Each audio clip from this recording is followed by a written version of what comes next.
वचनासाठी निवडलेला अभंग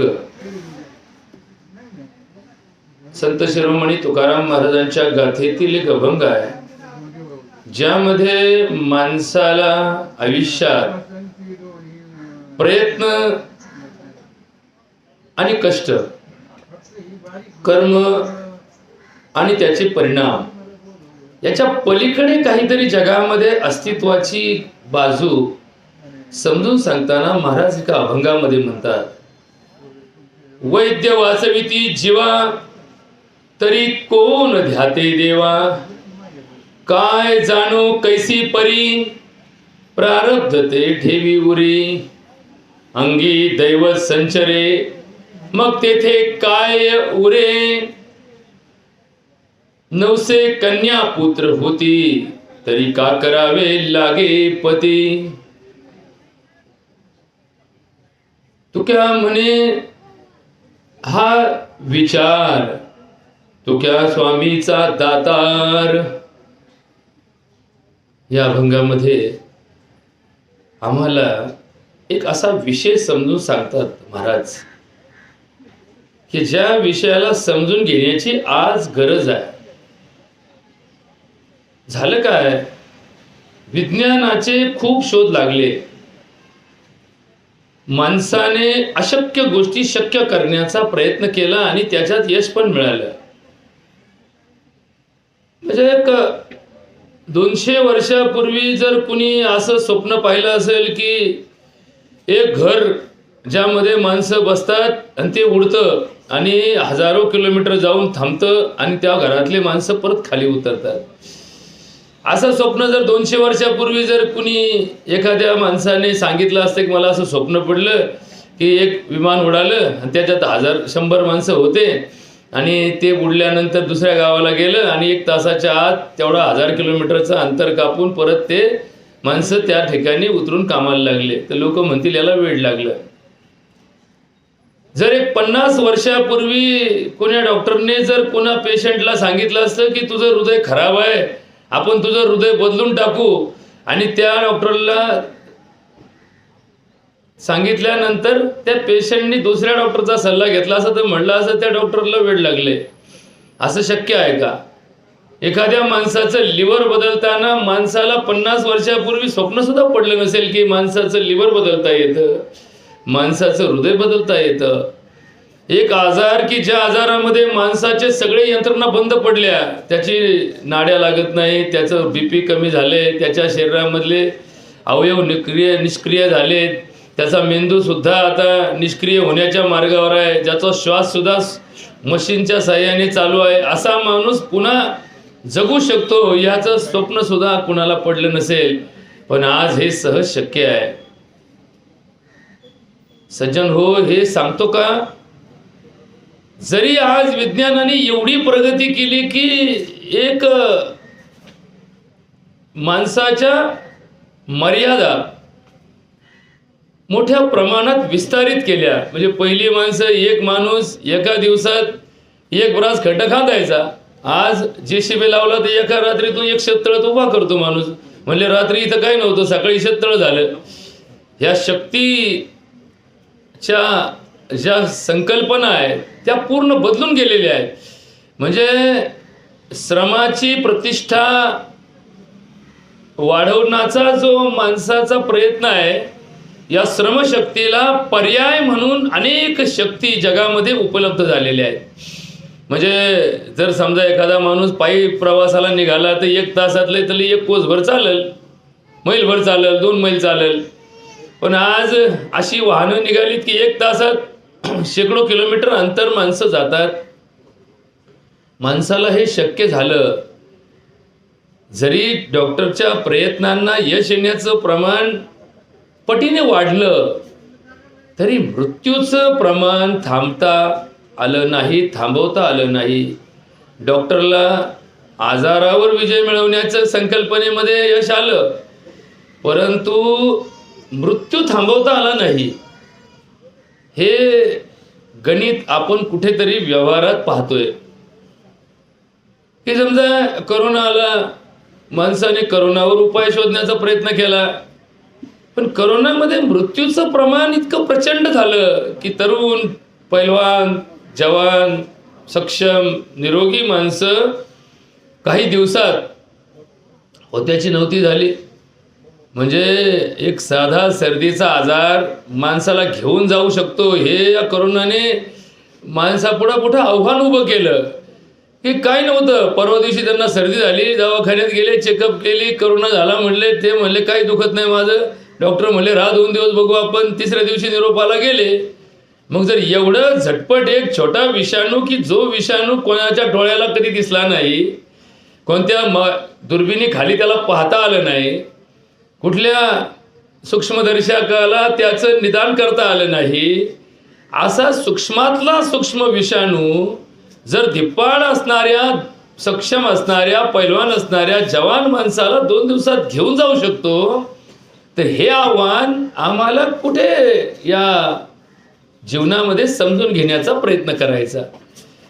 म्हणून तर शेवटी हा प्रयत्नवादाचा भाग, या प्रयत्नाच्या मर्यादा आम्हाला कुठेतरी वास्तवात जाणण्याची गरज आहे. माणसं प्रयत्नावर एवढे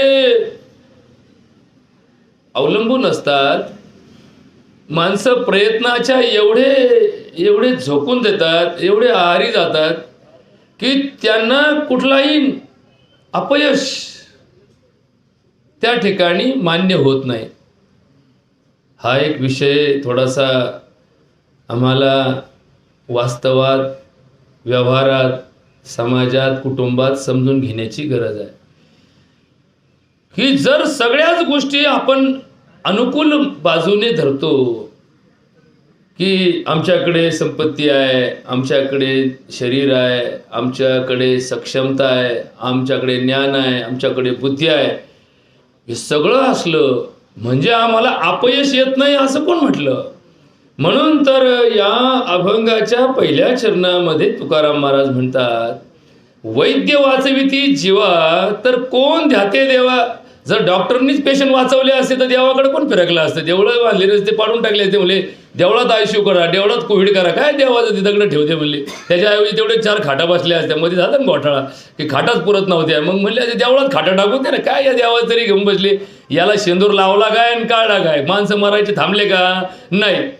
मग या अभंगात तुकाराम महाराज म्हणतात, डॉक्टरला जर सगळंच मरण वाचवता येतं तर मग देवाचा धास करायची, देवाचा धावा करायची, देवाची भक्ती करायची गरज काय पडली हो.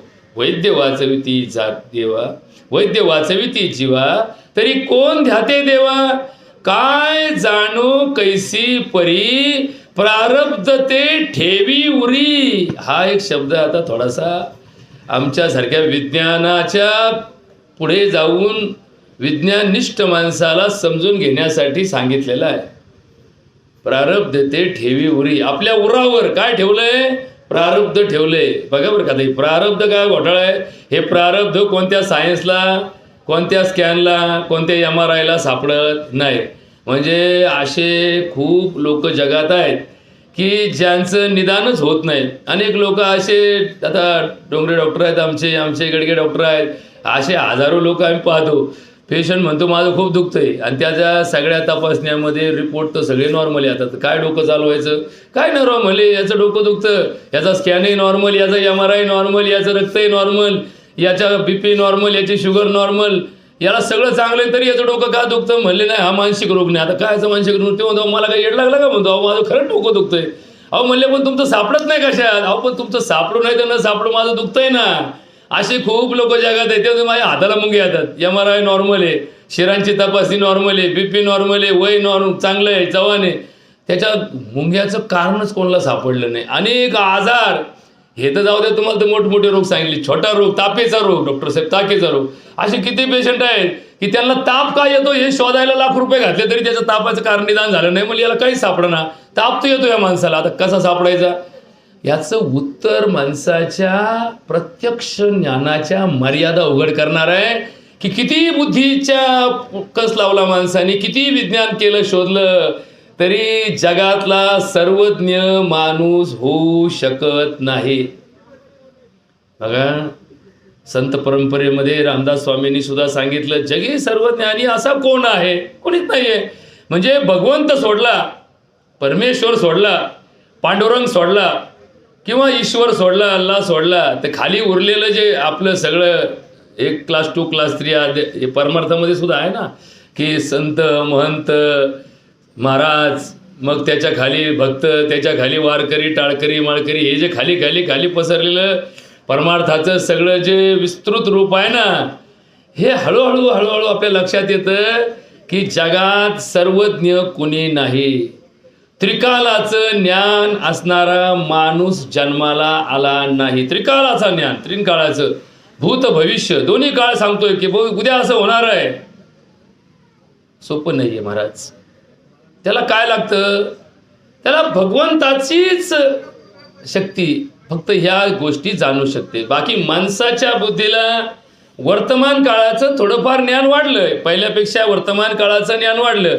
की पूर्वी आपण आपल्या डोळ्याला दिसतं तेवढं समजायचो. आता डोळ्याच्या पलीकडे अजून अशी यंत्रणा निघाली की छोट्यातला छोटा जीव सुद्धा मोठा करून पाहण्याला आता यंत्रात निघाले.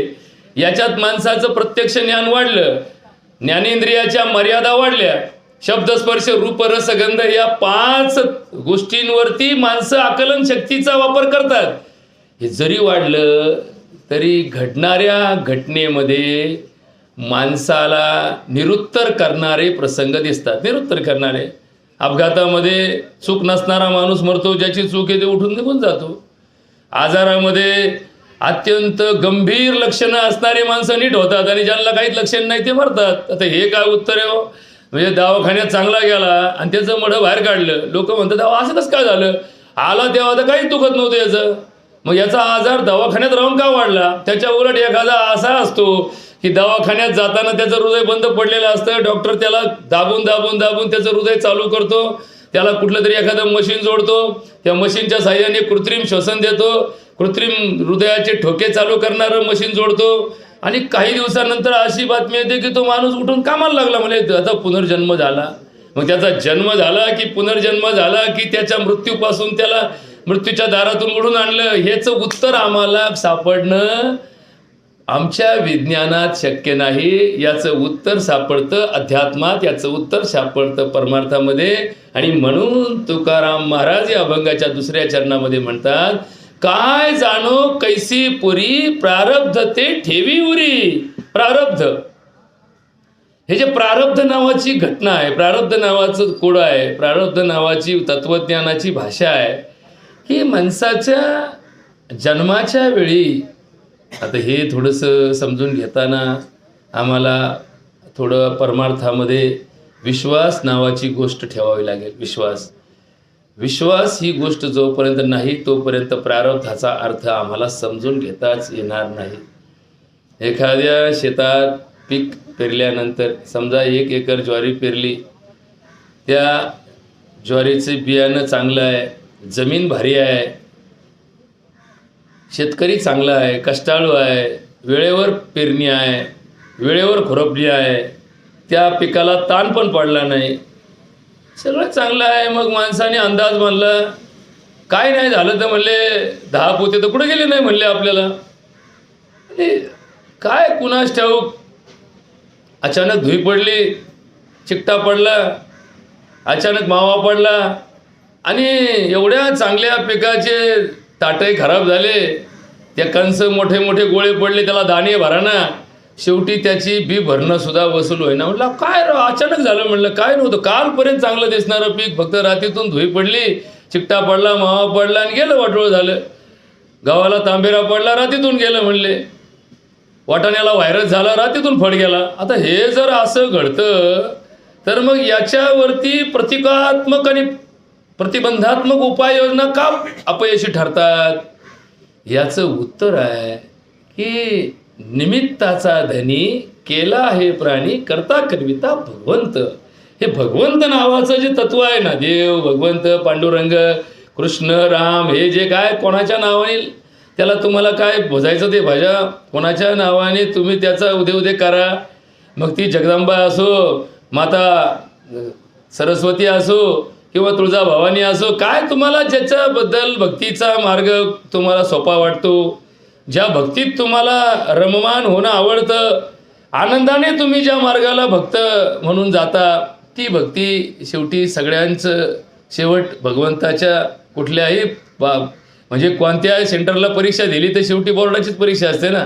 समजा एखाद्या पोराने 10वीची परीक्षा वडगावात दिली काय, नागापूरला दिली काय, पेपर तर कोणाचे आहे, बोर्डाचेच आहे. शेवटी निकालपत्र कोणाच्या हातात आहे, बोर्डाच्या हातात आहे. म्हणजे 10वीचा निकाल लागला, मग 10वीचा निकाल काय वडगावचा आधी लागतो आणि नागापूरचा नंतर लागतो का? नाही.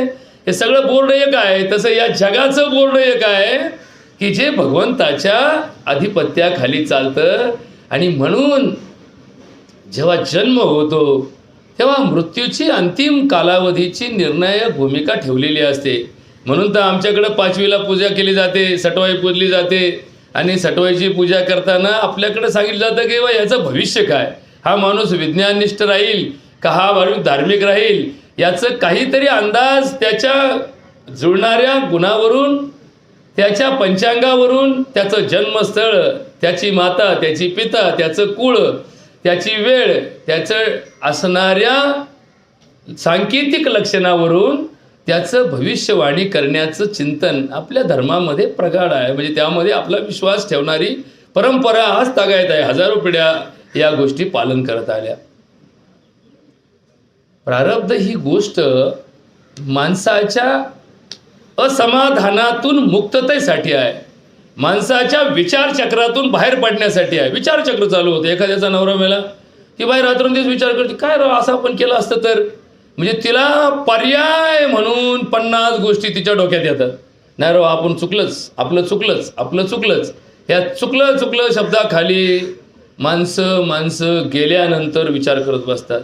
मग कुणी म्हणतं उपचार चुकला, कुणी म्हणतं आपला निर्णय चुकला, कुणी म्हणतं आपली वेळ चुकली, कुणी म्हणतं दवाखाना चुकला, कुणी म्हणतं आपले संबंध चुकले, कुणी म्हणतं आपली ती रस्ताच चुकला. म्हणजे हे जे विश्लेषण आहे, धर्म सांगतो, सज्जन हो नीट ऐकून घ्या, धर्म सांगतो मेला म्हणजे गेला, त्याचं चिंतन करू नका. असं झालं असतं तर, तसं झालं असतं तर, हे जर आणि तर वर्तमान काळात उपयोगाचं नाही, भविष्य काळात त्याचा उपयोग नाही. आणि भूतकाळाची चिंतन करण्याची व्यवस्था तुमच्या भविष्याला अनुकूल नाही. म्हणून तर सांगितलं ना की आपण जेव्हा भगवद्गीतेचं चिंतन आपल्या घरामध्ये ठेवतो, एका मोठ्या फोटोवर गीतासार लिहितो, त्याच्या खाली वरती कृष्णाचा आणि अर्जुनाचा रथाचा फोटो काढतो आणि खाली गीतासार लिहितो, बीते हुए कल की चिंता मत करो, आने वाली कल की सोचो, जो हो रहा है वो अच्छा हो रहा है, जो होगा वो अच्छा होगा, अच्छे के लिए ही हो रहा है. असं म्हणायचं कारण काय? असं म्हणायचं कारण असं की ऊर्जा हीच तुमच्या आयुष्याची शिदोरी आहे. ऊर्जा, तुमची सकारात्मक ऊर्जाच तुम्हाला जगू शकते. बघा एखाद्या माणसाचं गेल्याने दुःख होतं, हे दुःख या ऊर्जेला कुठेतरी ग्रहण लागतं, या ऊर्जेला कुठेतरी ब्रेक लागतो. आपलं चांगलं चाललेलं असतं, आपल्या घरामध्ये सगळ्या बाजूनी शक्ती कार्यरत असतात, आपण सगळीकडे कष्टात असतो आणि अचानक एखादा माणूस घरातला गेला. जसं 4 चाकी गाडीचं 1 चाक पंक्चर झालं तर 3 चाकं असं म्हणू शकत नाही की आमच्या तिघावर भागत आहे का, भागणारच नाही. ते 4थं चाक जोपर्यंत तुम्ही बदलीत नाही किंवा त्याला स्टेपनी जोडीत नाही किंवा त्याचं पंक्चर काढीत नाही तोपर्यंत ती गाडी पळणारच नाही. मग असं कोणी म्हणाल का या 3 चाकाचा काय दोष आहे, हे 4थं चाक जरी बंद पडलं त्या 3 चाकाचा 2 तास वाया गेले ना? असं नसतं. हे शेवटी काय आहे, हा जगन्नाथाचा रथ आहे. आता हे संसार म्हणजे काय बघा बरं का, याच्यात परमार्थाशिवाय माणसाला आपल्या जीवनाची कोडी उलगडतच नाही. वैद्यक शास्त्राच्या मर्यादा तर आता आपण दिवसेंदिवस एवढ्या उघड झालेल्या आहेत की असंदिग्ध आणि इतकं माणसाच्या बुद्धीला न समजणारं कोडं आज गेल्या 2-4 वर्षापासून माणसाला समजू लागलं की माणसाला किती प्रयत्न करावं, शेवटी ते अपयशाच्या बाजूने जाण्याचं प्रमाण वाढत चाललं. इथून मागे हार्ट अटॅक सारखे आजार होते की ज्यामध्ये मृत्यूचा दर जास्त होता. 10% मृत्यू अटॅक नंतर व्हायचे. मग त्याला पूरक वातावरण डायबिटीजचं मिळायला लागलं. मग डायबिटीसवाल्यांना अटॅक आला की 15% मृत्यू जागेवर व्हायचे. हे असं माणसाने थोडंसं अभ्यासात पाहिलं. पण या करोनाने मात्र काहीच रोग नसणाऱ्या माणसाला, अत्यंत धडधाकट माणसाला, अत्यंत ऊर्जावान माणसाला, सकारात्मक ऊर्जा असणाऱ्या माणसाला घेऊन जाण्याचा जो एक नवीन विषय पुढे आणला ना, यामध्ये माणसाच्या कल्पनाशक्तीला कुठेतरी ब्रेक लागला. कुठेतरी माणसाच्या यश अपयशाच्या कल्पना बदलल्या.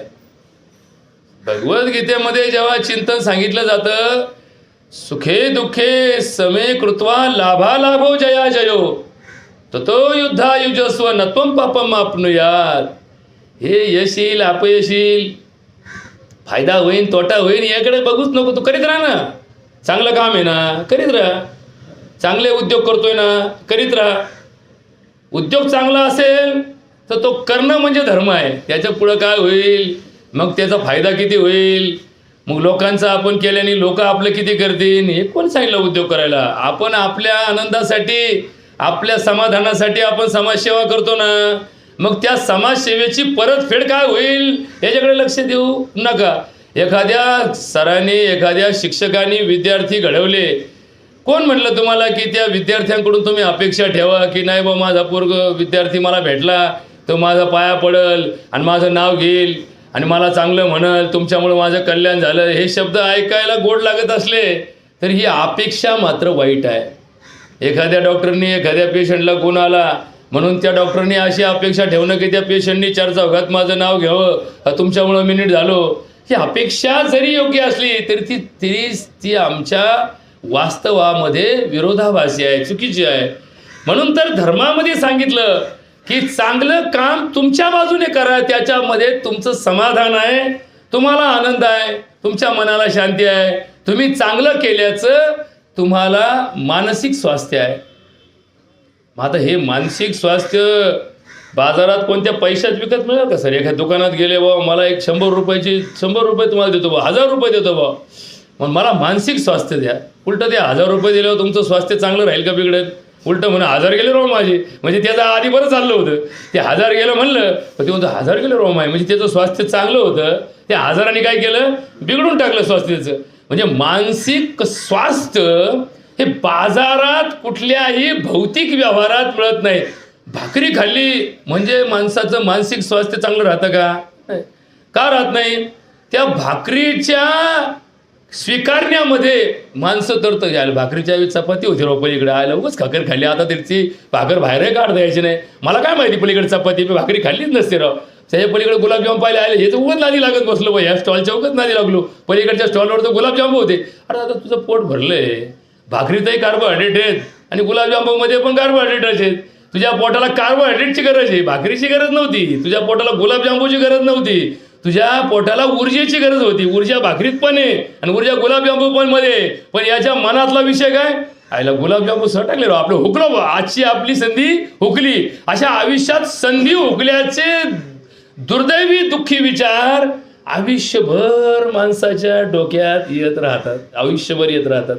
एखाद्याने गहू पेरला आणि नेमकं त्या वर्षी पाणी तुटलं आणि मग शेजाऱ्याने त्याच्या ज्वारी केली आणि त्याच्या ज्वारीला चांगलं साधलं, म्हणजे ज्वारीला पाणी कमी लागत. योग्याला भरोसा म्हणला, केट्या भरल्या, सगळं भरलं, नेमकं आट आली, शेवटी एक पाणी वाचून गहू गेला. हा म्हणतो आपली संधी हुकली. आपण जर ज्वारी केली असेल तर माल झालो. अरे संधी काय हुकली? एक नाही, एका जत्रांनी देव म्हातारा होत नाही. पुढच्या वर्षी त्याच्या पुढच्या वर्षी एखाद्याने शनिवारी कांदे न्यावात आणि लिलावा 3000 भाव भेटावा आणि मग त्याच्या पाहून दुसऱ्यांनी सोमवारी न्यावात. ते म्हणत तुला 3 भेटला मला भेटेल आणि सोमवारी नेमका मार्केट डाऊन हो आणि 1000 भाव येऊ. हा तो संधी हुकली राव. शनिवारी गोण्या भरायला काय कारण नव्हतं मला, पण मी थांबलो, माझी चूक झाली. अरे चूक कोणतीच नाही, थांबला ती बी चूक नाही, गेला ती बी चूक नाही. जे जे असेल प्रारब्धी तेन चुकेल कर्म कधी, होणारा सारखी बुद्धी कर्मरेषा प्रगटे, न कळे पुढील होणार भूत भविष्या विचार, कर्म धर्म तदनुसार भोगणे लागे सर्वथा. इथंच घोटाळा आहे बरं का सर, इथंच घोटाळा. कर्म धर्म दोन्ही जोडीला आहे बघा बरं का. आपण भांडणं झाले का, भांडणं झाल्यानंतर दोघांचे भांडणं झाले म्हणजे आता 2 पक्ष, हा शब्द राजकारणात जाऊ द्या, पक्ष कुठं आहेत, लग्नात पण पक्षाचे आहेत ना, वधू पक्ष वर पक्ष, दोन पक्षाचे आहेत ना. एका पक्षाचं लग्न लागतं कधी, एकाच पक्षाचं लग्न लागलं नाही होत कधी. वधू पक्ष कुठे बसला, इकडे बसला, वर पक्ष कुठे बसला, इकडे बसला. म्हणजे दोन पक्ष संसारामध्ये सुद्धा, पत्नी आणि पती दोन पक्ष आहेत ना. कुटुंबामध्ये सुद्धा दोन पक्ष आहेत. एका बाजूने विचार करता एका मुलाला जन्म देणाऱ्या आई आणि मुलगा हे दोन पक्ष झाले, आईचा पक्ष आणि मुलाचा पक्ष. म्हणजे दोन, याला आपण काय म्हणतो, द्वंद्व. द्वंद्व. आता हे द्वंद्व जन्मापासूनच आहे, जन्मापासूनच आहे. जन्म झाला आईच्या पोटातून, आई एक होती, आईच्या पोटातून जन्म झाला. एका जीवाचे किती जीव झाले, दोन जीवाची आहे. आपण म्हणतो ना आई किती, दोन जीवाची बाई. जिच्या पोटात बाळ असताना आपल्या समाजामध्ये, अरे आपला अडाणी समाज विज्ञानात फार पुढे बरं का. ही बाई किती जीवाची म्हणले, दोन जीवाची बाई. हिच्या पोटात एक जीव आहे, हिचा एक जीव आहे. बघा बरं का. म्हणजे या जीवा शिवाचा जो खेळ आहे ना, वाया तू व्यर्थ न घाली म्हण, जीव शिव समा वाया तू व्यर्थ न घाली म्हण. दोन जीवाची बाई. हिच्या जीवातून जीव बाहेर आला. बघा बरं का, काय म्हणजे भगवंताची लीला किती महान आहे बघा. जीवातून जीव बाहेर आला, नाळ कापून टाकला, नाळ कापला की दोन पक्ष तयार झाले, बाळाचा पक्ष, आईचा पक्ष. बाळाला सर्दी झाली, लोक म्हणले आईला नव्हती का, नाही आईला नव्हती, बाळाला सर्दी झाली. बघा म्हणजे लगेच जीवाचा जीवाशी विषय किती बाजूला गेला बघा. म्हणजे बाळाला ताप आला, मग आईला ताप नाही आला. मग म्हणजे आईला ताप आला, बाळाला दूध पाजू नका नाही तर बाळाला ताप येईन. बघा म्हणजे ही जी वैज्ञानिक भाषा आहे, या भाषेच्या 1000 पट आमची आध्यात्मिक भाषा माणसाला वास्तवाचं ज्ञान करून देते. मग हे द्वंद्व आहे ना, हे द्वंद्व ज्याला संपवता आलं त्याचं जीवन सार्थक झालं. आता हे जरा शब्दच अवघड काढला हो सर, आता बरं का, फार अवघड विषय काढला. योगाचं साध्य काय, योग करतो माणूस, असा नाकाला हात लावतो, हवा घेतो, हवाची. आता ही हवा इथलीच आहे, ह्या हवा इथली इकून घातली काय, निकून घातली काय, हवा कुठं जायची, शरीरातच जायची, फुफ्फुस तर खालीच आहे ना. एका नागपुडीतून गेलेली हवा काय दुसऱ्या फुफ्फुसात जाते, आणि इकडच्याने गेली दुसरी, जाताना तिकडून जाते. पण जाताना जो रस्ता आहे, त्या रस्त्यामध्ये काही रस्त्याने खड्डे आहेत, काही रस्त्याला आता डांबर टाकलेला आहे, काही रस्ते समृद्धी हायवे झालेत. तसा हा नागपुड्याचा खेळ समृद्धी हायवे सारखा असतो. याच्यामध्ये इडापिंगला सुशमनाचं एक तंत्र असतं. हे तंत्र फार पुढे गेलं माणसाला. आता तर फक्त जगणं एवढ्यासाठीच माणसं आता प्रयत्न करू शकतात. जगताना मोक्षन हे भगवंतन हे तर जर सांगायला ना, वर्गात शिकवायला लागले का मोक्षासाठी प्रयत्न करा, लोक म्हणतील भाऊ मार्चला परीक्षा आहे त्याच्यासाठी प्रयत्न करू शकतो आम्ही. आता माझी सेमिस्टर आलेली आहे, सेमिस्टरचा अभ्यास पडाय, तुझा मोक्ष भिक्ष ते तिकडं ठेव कोपऱ्यात धरून, तुझ्या महात्म्याला ते सगळं सोडून द्या. माझा सिलेबस काय आहे, मला आता 4 विषय आहेत, 4 विषयाची माझी आता 6 महिने परीक्षा आली, कोरोनामुळे दिवाळीनंतर आहे, मला त्याचा अभ्यास पडाय, आणि तुझा हा मोक्ष, तुझा हा भगवंत हे बाजूला ठेव, याचा मला काय उद्योग नाही. हे सगळा योगाचा मार्ग, हा सगळा भक्तीचा मार्ग. मी भक्त तू देव ऐसा करी, दावी रूप मज गोपिका रमणा, ठेवू दे चरणावरी माथा, पाहिनी श्रीमुख देईनी आलिंगन, जेले लिंबलो न उतरीन, पुसता सांगेन ही तुझ मग बैठवणी निवांत सुख गोष्टी, तू का म्हणे अशी न लावे उशीर, माझे अभ्यंतर जाणून या. बघा थोडं विषय समजून घ्या. भक्ती मार्ग, योग मार्ग, साधना मार्ग, ज्ञानयोग, कर्मयोग, राजयोग, हठयोग, भक्तियोग, सहजयोग, काय योगाचे भरपूर प्रकार आहेत. किंवा भगवद्गीतेमध्ये सांगितलेला ज्ञानयोग, कर्मयोग आणि भक्तियोग या 3 सध्यामध्ये साध्य काय आहे, तर साध्य एकच आहे सर, एकच, द्वंद्वाचा अभिघात, त्याला एकेश्वरवाद म्हणतात. त्याला आपल्या भाषेमध्ये अद्वंद्व म्हणजे एक तत्व सांगितलेलं आहे, एक तत्व, अद्वैत सांगितलेलं आहे. अद्वैत म्हणजे काय, दोन नाहीच. आता एक म्हणतो ही रुक्मिणीची मूर्ती आहे, एक म्हणतो ही विठ्ठलाची मूर्ती आहे, एक म्हणतो ही विष्णूची मूर्ती आहे, एक म्हणतो ही लक्ष्मीची मूर्ती आहे. आता लक्ष्मीचे भक्त लक्ष्मीला लुगडं घेऊन जाते, विष्णूचे भक्त विष्णूला सोळं घेऊन जाते, देवीचे भक्त देवीला चुडा घेऊन जाते, भगवंताचे विष्णूचे भक्त पांडुरंगाचे भक्त बुक्का घेऊन जातात. बघा बरं का, हे आता भक्ती मार्गातून काय साध्य होतं हे गणित आपल्याला माहीतच नसतं. भक्ती योगामध्ये 12व्या अध्यायामध्ये भगवद्गीतेमध्ये याचं इतकं स्पष्ट सांगितलंय भगवंताने उत्तर, की अर्जुन विचारतो तेव्हा काय मी पाहिले काही लोक अरे आंघोळ करतात वल्या अंगाने जातात. आता वल्या अंगाने सर्दी नाही वाजत त्यांना, नाही म्हणले सोळ्यात जावं लागतं म्हणले वल्या अंगाने स्वयंपाक. काय बाया काय काही ना वल्या अंगाने स्वयंपाक कर, वल्या कपड्यात स्वयंपाक कर. वल्या कपड्यात स्वयंपाक केलं दुखायचं नाही की त्यांचं म्हणे. बघा भगवंताला अर्जुन विचारतो, बघा किती सुंदर परमार्थ आहे सर. हे सगळं आपलं थोतांड आहे ना, हे सगळं किरकोळ आहे, हे किरकोळ आहे. इतका मोठा विषय आहे. भगवंताला अर्जुन विचारतो एवं सतत युक्ताये भक्तास्त्वं परि उपासते इच्छाप्यक्षरम व्यक्तम ते श्याम के योग वित्तम. कुणी सगुण साकार रूपाची भक्ती करतं, कुणी हात असं वर करत अल्लाह अरे कल्याणकार म्हणलो. एक लहान पोरगा आलं म्हणलं यार किधर आहे, हे काय ऊपर है, का दिख रहा है, इधर तो बादल आएली, इधर तो सूरज है, इधर तो हवा है, का दिखा दे रहा. एक जण निर्गुण निराकार भगवंताची भक्ती करतो, एक म्हणतो बघ भुजा सोंडेचा गणपती, एक म्हणतो नको नको नको नको याच्या खाली उंदीराचं वाहन आहे. अरे काय उंदीर काय मांजर काय कुत्रं काय, हे सगळंच भगवंताचं आहे. नाही म्हणतो आमच्या घरात उजव्या सोंडेचा गणपती आहे, त्याचं सोळं जास्त असतं. एक म्हणतो डाव्या सोंडेचा. आता सोंड काय उजवीकडे काय डावीकडे काय, तुमच्यातले निम्मे डाव खरे तर निम्मे उजव्या हाताला येतात. मग डाव खरे पापी आहेत का, उजव्या हाताचे पुण्यवान आहेत का, चाललंय काय. अद्वैत. अद्वैत कशाला म्हणतात, अद्वैत त्याला म्हणतात की समोरच्याला वेगळा समजू नये. विश्वची माझे घर ऐसी मती जयाची स्थिर. आता मग जर विश्वची माझे घरे तर आमचे कंपाऊंडवरून भांडणं होतील का, एक इंचावरून भांडणं होतील का. हे तुझं इकडं सरकलं, हे मोजणी करून घे. त्या मोजणी खात्याने एवढे पैसे कमवले गेल्या 10 वर्षामध्ये की भारत सरकारला सगळ्यात जास्त महसूल सध्या मोजणी खात्याचाची. आणि सरकारला पण अपेक्षा आहे की बाबा पैसे कमवायचे असतील तर एवढा संधी याची त्याची लागली पाहिजे. यांनी मोजणी आणायची, त्यांनी म्हणायचं नाम मंजूर, त्यांनी आणायची, त्यांनी म्हणायचे नाम मंजूर. 2 पिढ्या याच्यातच गेल्या आपल्या, याच्यातच 2 पिढ्या गेल्या आपल्या. म्हणजे शेवटी जर तुम्ही परमार्थ करताय आणि इंचावून भांडताय तर मग तुमच्या भांडण्याला तुमचा परमार्थ का रोखू शकत नाही. जर 2 भाऊ माळकरी आहे आणि त्यांचा वाद मिटत नाहीये, मग दोन्ही भावाच्या माळीचा गुन्हा आला का त्यांना.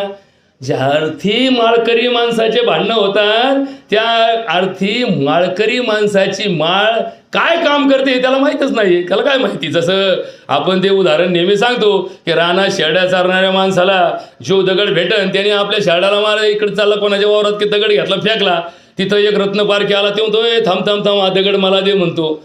त्या रत्न पारख्याला माहिती होतं की या दगडात काय आहे, या दगडात हिऱ्याचा दगड आहे. आणि मग तो दगड घेऊन गेला आणि मग त्याला त्यांनी पैलू पाडले आणि त्या हिऱ्याचा कोटी रुपये गोळा करून बसला. हा म्हणला असे तर लई दगड मी आजपर्यंत फेकून आणले, मला काही घेणं नाही देणं नाही.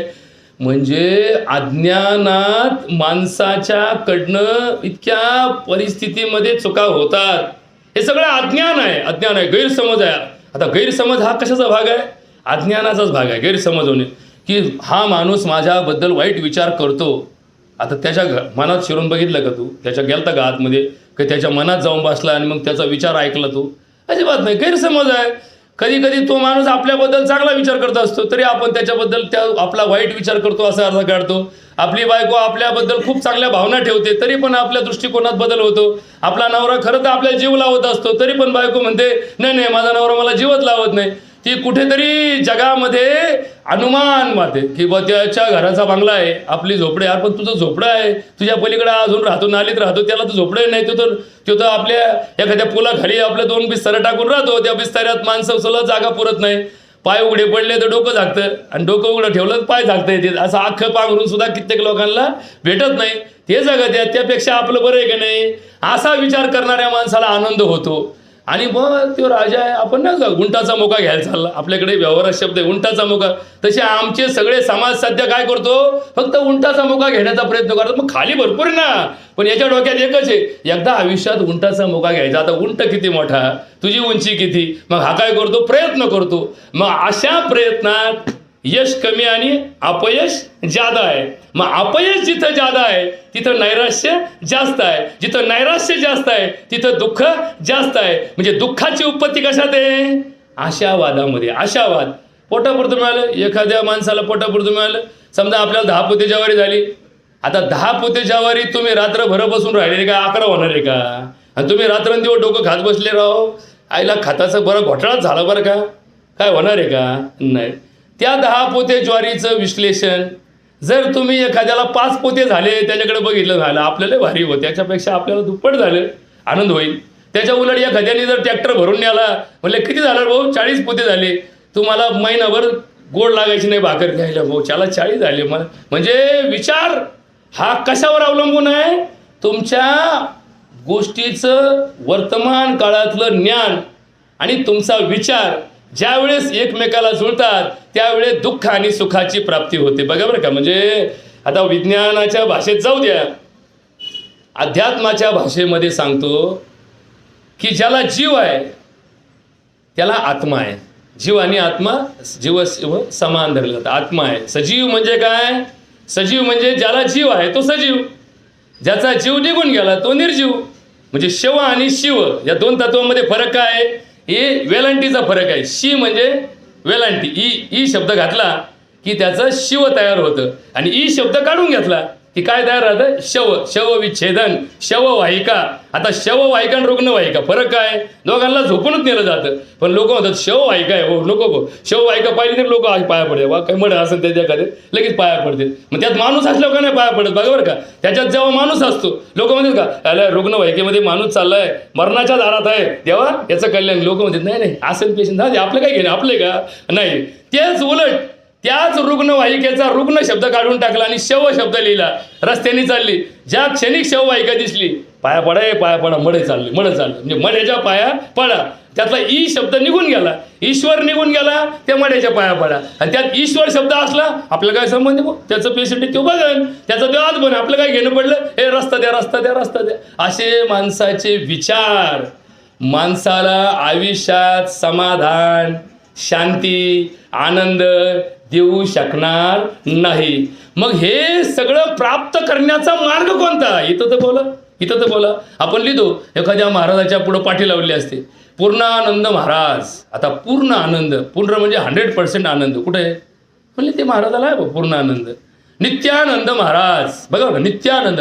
हो ना, नित्यानंद. तुम्हाला आठवड्यातून सुट्टी नसते, शनिवारी सुट्टी नाही ना. म्हणजे आम्ही नित्यानंदी आहेत. काय? नित्यानंद महाराज, पूर्णानंद महाराज, सर्वानंद महाराज, सच्चिदानंद महाराज, सच्चित आनंद महाराज. पुढं सापडायचे आहे का तुमच्याकडे? कुठं एखादी जाहिरात तरी देऊन पहा सर, एखाद्या पेपरला आपल्या वडगावात एखादा कोणी असेल तर त्याचा आपण इंटरव्ह्यू तरी घेऊ बा. सच्चिदानंद, पूर्णानंद, नित्यानंद, हे झालं आनंदाचं डिग्री. जसं आपण म्हणतो ना MA झाला, MEd झाला, PhD झाला, तशी आनंदाच्या डिग्री आहेत त्या पुढं. आम्ही आनंदी आहोत, आम्ही नित्यानंदी आहोत, आम्ही पूर्णानंदी आहोत, आम्ही सच्चिदानंदी आहोत. हे झालं पुढं सरकलेलं लक्षण. आता शांतीचं तसंच आहे. माणूस मेला की इथं व्हायचं, उभं राहायचं, यांच्या आत्म्याला शांती मिळो. मग इथून मागं काय होतं? इथून मागं जेव्हा हे जीवनात होते तेव्हा त्यांना शांती का नव्हती? म्हणलं बा इथून मागं जरा राडगाडगं होतं, आता काय झालं? आता त्याचं राडगाडगं संपलं, आता त्याची शांतीचा मार्ग. मग इथून जीवन कशासाठी? नाही म्हणले बा आपलं 2 रुपये कमी का असणार? काही लोक बघा बरं का, बोलता सहज बोलतात आपल्याला 2 रुपये कमी का असाना भाऊ, मग पगार कमी का असेल, पण मनाला शांती पाहिजे. मग मनाला शांती तुझ्या आयुष्यभर का नाही भेटली? लोक तुझ्या मेल्यावर शांतीसाठी प्रयत्न करायला लागले, शांतीसाठी तुला अर्ज करायला लागले. देवा भगवंता याला शांती दे, याला तुझ्याजवळ घेऊन जा. मग जिवंतपणी याच्याजवळ का गेला नाही?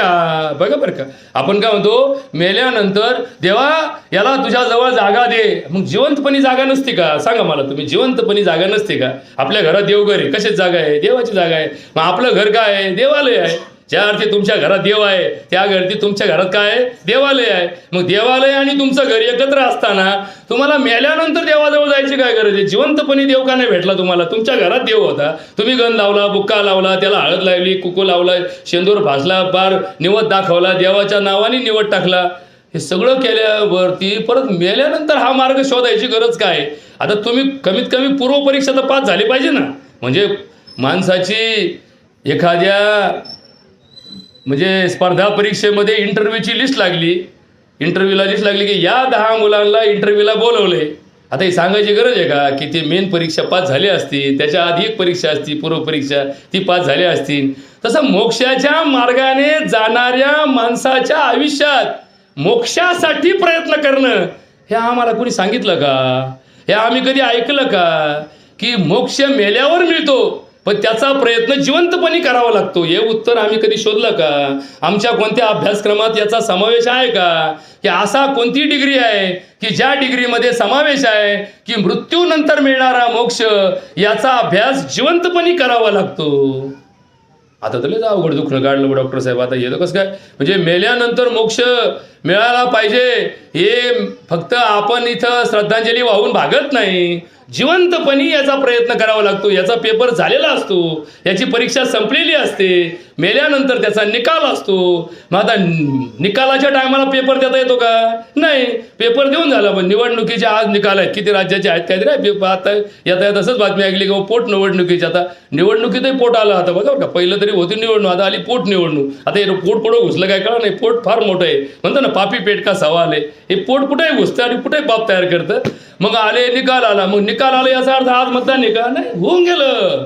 तसं आयुष्यामध्ये ही मुक्ती, ही शांती, हा आनंद, हे प्रेम, हे जिवंतपणी आपल्याकडून झालेल्या कर्माचं फळ आहे. आता याच्यावरती थोडंसं चिंतन या भंगामध्ये तुकाराम महाराज म्हणतात, काय जाणू कैसी परी प्रारब्ध ते ठेवी उरी. पुढचं चरण सांगतात, अंगी दैवत संचरे.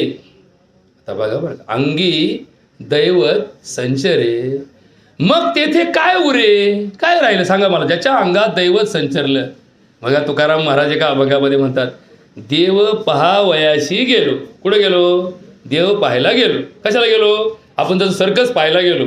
सर्कस पाहायला गेलो ना, जसं लहानपणी, बरं कसं लहानपणी आपण सर्कस पाहायला गेलो का, त्या सर्कशीमध्ये ते जोकर उड्या मारायचे ना, मग घरी आलो का 2 दिवस आपल्या घरात सर्कस चालायची. मग आपण एक आपलं फळकूट घ्यायचं, आपल्या भावाला मारायचं. जसं ते जोकर, तिथला जोकर असतो ना, ती जोकर जसा 2 दिवस ॲक्टिव्हिटी करतो 2 तास, तशा 2-4 दिवस आपल्या घरामध्ये ॲक्टिव्हिटी असतात. मग तो सायकल स्वार पाहिला का, खालून वर सायकल करतो. आपण पण लहानपणी सायकल काढायचो, असे करून पाहायचो, मग ढोंगा आपटायचो. आपण आई म्हणते काय करतो रे, काय नाही, ते सर्कसमधला माणूस करीत होता, मला वाटतं मी करून पाहावा. आता ते सर्कसमधल्या माणसाचं आपण अनुकरण करायला जातो. मग सर्कसमध्ये वाघ डरकाळ्या फोडताना पाहतो. हा पण घरात पोरगा आपलं बारीक असतं पोरगा, पण त्याला मात्र कुतूहल असतं. तो पण असं घरामध्ये आ करतो. का बरं? त्यांनी त्या वाघाची डरकाळी प्रत्यक्ष पाहिलेली असते. बघा बरं का, म्हणजे हा विषय किती मोठा आहे याचं उत्तर फार छोटं आहे. अंगी दैवत संचरे, मग तेथे काय उरे. आता हे दैवत कसं संचरतं, कुठं भेटतं का? आता कधी आता का मला जसं समजा मोबाईलची चार्जिंग उतरली, कोणाचाही चार्जर जोडला की हो आपलं तेवढं चार्जिंग 2 मिनिटं देतात करून, माझी पार बॅटरी डाऊन झाली, एकाच काडीवाली. तशी आमची काडी कुठे आहे? आमचं चार्जिंग भगवंताच्या पाशी किती आहे? तुमची आमची भक्ती किती चार्ज झाली? आता समजा आम्ही भक्त आहोत, दरवर्षी पंढरपूरला जातो आम्ही. आता भक्ती पंढरी केली, 12 वर्ष आमच्या सप्त्याला झाली, बरोबर ना? मग पंढरी झाली आमच्याकडं, मग आपली चार्जिंग झाली किती? नाही तर चार्जर लावला आहे आणि ते चार्जर आला अजून तर काडीवर आहे सारखा ना, आणि 2 तास झाले मोबाईल चार्जिंग लावला आहे आणि म्हणजे काडी का सारखा ना, म्हणजे चार्जर भांगारे नाही तर मोबाईल भांगारे. तसं भगवंताच्या भक्ती मार्गामधली प्रगती ही कुठेतरी आमच्या आयुष्यात आम्हाला समजली पाहिजे. कशी समजली पाहिजे हे समजण्याचं संपलं परिमाण काय याचं उत्तर तुम्हाला एका वाक्यात देण्याचा प्रयत्न करतो.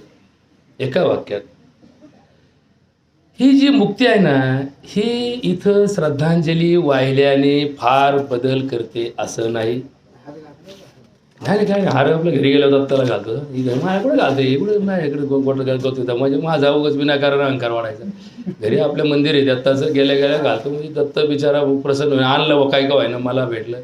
याच्यावरती एक उत्तर सांगतो तुम्हाला की ही जी कार्यक्रमाची प्रणाली आहे 10व्याची, या 10व्याच्या प्रणालीमध्ये 0.1% परिवर्तन करण्याची ताकद आहे. 0.1% म्हणजे 1000त 1%.